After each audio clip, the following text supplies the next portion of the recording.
Praise the Lord. எப்படி இருக்கிறீங்க? கர்த்தருடைய நாமத்தினாலே உங்களை வாழ்த்துகிறேன்.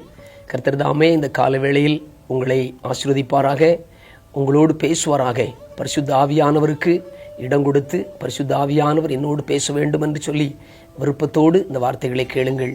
கர்த்தர் உங்களை ஆசீர்வதிப்பார்.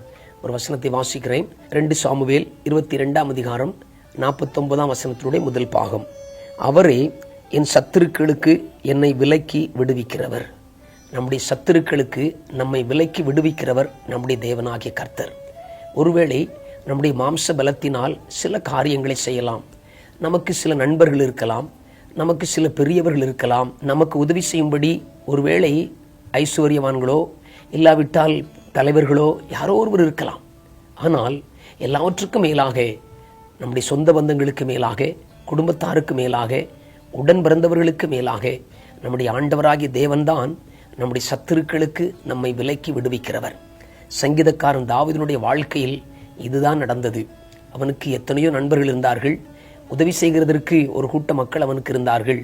ஆனால் அவன் சொல்லுகிறான், என்னுடைய சத்துருக்களுக்கு என்னை விலக்கி விடுவிக்கிறவர் என் தேவனாகிய கர்த்தர். நீங்களும் நானும் அவரை மாத்திரம் நம்ப வேண்டும். எப்பொழுதும் அவர் மேல் நாம் பற்றுதலாக இருந்து, அவர்தான் எனக்கு முதன்மையாக, அவர்தான் எனக்கு எல்லாவற்றுக்கும் மேலாக என்னை விடுவிக்கிறவர், என்னை ஆசீர்வதிக்கிறவர் என்று நம்ப வேண்டும்.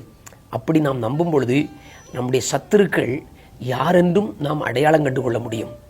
அநேக நேரங்களில் நம்முடைய சத்துரு யாருன்னு நமக்கு தெரியாமல் போய்விடுகிறது. நாம் இந்த உலகத்தாரோடு கலந்து, இந்த உலகத்தாரை நம்பி, மனிதர்களை நம்பி, உலகத்தின் பார்வையில் பெரியவர்களாக இருக்கிறவர்களை நம்பும் பொழுது நம்முடைய சத்துருக்கள் யாரும் நமக்கு தெரிவதில்லை. ஆனால் தேவனை நம்பி, தேவனை விசுவாசித்து, தேவன் மேல் நம்முடைய இருதயம் இருக்கும் பொழுது ஒருவேளை நிச்சயமாக நம்முடைய சத்துருவை அடையாளம் கண்டுபிடிக்க முடியும். ஏனென்றால் நமக்கு மிகப்பெரிய சத்துரு சாத்தான். அந்த பொல்லாத பிசாசானவன் வஞ்சிக்கும்படி பல காரியங்களை நம்முடைய வாழ்க்கையில் செய்து கொண்டிருக்கிறான். நம்ம ஏமாற்றும்படி தந்திரமான காரியங்களை செய்கிறான். தேவனை மாத்திரம் நான் நம்பும் பொழுது இந்த சத்துருடைய வஞ்சனைகளை அறிந்து கொள்கிறோம்.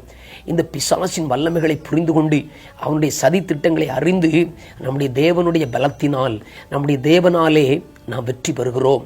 கர்த்தருடைய ஆவியானவர் நமக்கு உதவி செய்கிறார். இந்த கால வேளையில் அவரை மாத்திரம் நம்புங்கள், அவரை மாத்திரம் விசுவாசித்து, அவரை மாத்திரம் ஆராதியுங்கள். உங்கள் இருதயம் முழுவதும் தேவனை நம்பட்டும். அவரே நம்முடைய சத்துருக்களுக்கு நம்மை விலக்கி காக்கிறவர், ஆசீர்வதிக்கிறவர். ஆமேன், ஆமேன்.